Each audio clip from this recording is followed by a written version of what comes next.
For generations, a college degree was pretty much the golden ticket in America. But something's changed. That ticket is starting to lose its shine. There's this crisis of confidence brewing, and it's making everyone ask one huge question. Is college even worth it anymore? So let's dig into the numbers and see what's really going on with this massive shift in how people feel. Okay, so this chart, wow, it tells a pretty dramatic story, right? If you look back to 2015, a solid majority of Americans, we're talking 57%, had a lot of confidence in higher education. But then look what happened. That number just plummeted to an all-time low of 36% by 2023. Now, yeah, we're seeing a little bit of a rebound to 42% this year, but the trend over the decade is crystal clear. Trust has been seriously, deeply damaged. And this isn't just some vague feeling people have. Get this, a full 70% of Americans now think the whole higher education system is on the wrong track. 70%, that's a huge majority. So it really makes you wonder, right? What is driving all of this deep, widespread skepticism?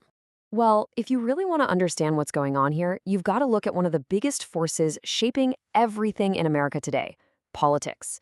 It turns out, how you feel about higher education, well, it probably has a lot to do with your political party.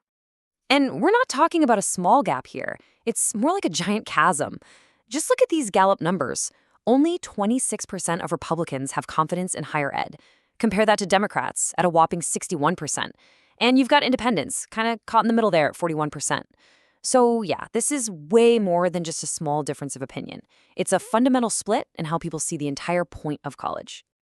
But what's really fascinating is why they're skeptical.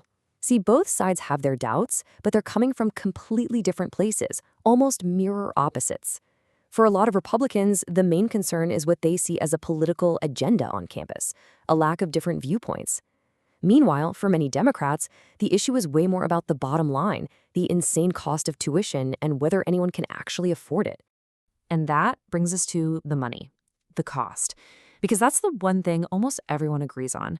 The financial weight of a college degree has become this huge point of stress for families everywhere, no matter their politics. So just try to wrap your head around this number for a second. $1.7 trillion. That's the total student loan debt in the United States. I mean, that number is so big, it almost doesn't feel real, but trust me, its weight is felt by millions and millions of Americans. It's shaping their lives for decades to come. And this data from Pew Research really hammers the point home. Almost 80% of the public, 80%, gives colleges a grade of fair or poor when it comes to affordability. That is an overwhelming consensus. It basically means most people think the price tag is just completely disconnected from reality. So all of this leads families to ask a really tough, practical question. Is this investment actually worth it? I mean, they're seeing this growing mismatch between the degrees people get and the jobs that are out there. They see loan default rates that just won't go down. And even after financial aid, the actual price just keeps going up. It's no wonder people are demanding more transparency, right? They want to see the real data on what graduates actually end up earning. But the doubts aren't just about the money. They go deeper. People are also concerned about what's actually happening on campus, the culture, and whether any of it really prepares students for a job in the real world. So it's this two-part problem. What's the campus environment like, and are you ready for a career when you leave? Let's talk about a key idea here, viewpoint diversity. It's this classic principle that a university should be a place where all sorts of ideas can be debated, right? A true marketplace of thought. But a big majority of Republicans, we're talking 61%, feel that colleges are failing at this.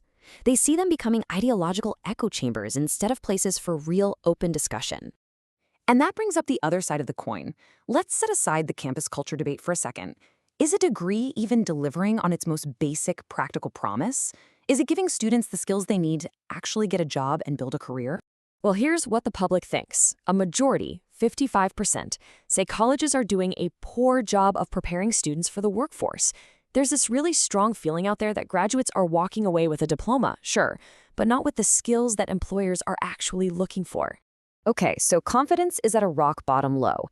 The big question now is, what do we do about it?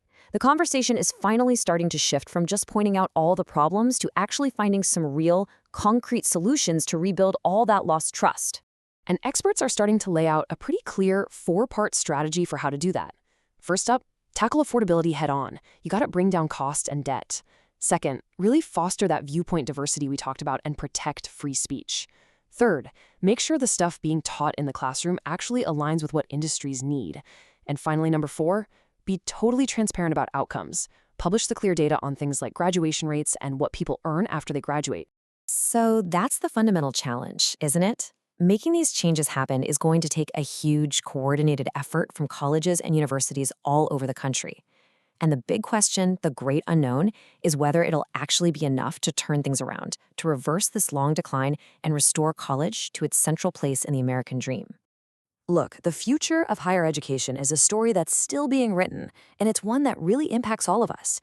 If you want to keep up with all the latest research, the news, the big debates, or if you're even looking for a career in academia yourself, the best place to go is academicjobs.com. Seriously, it's the definitive source for staying informed and engaged as this whole critical story continues to unfold.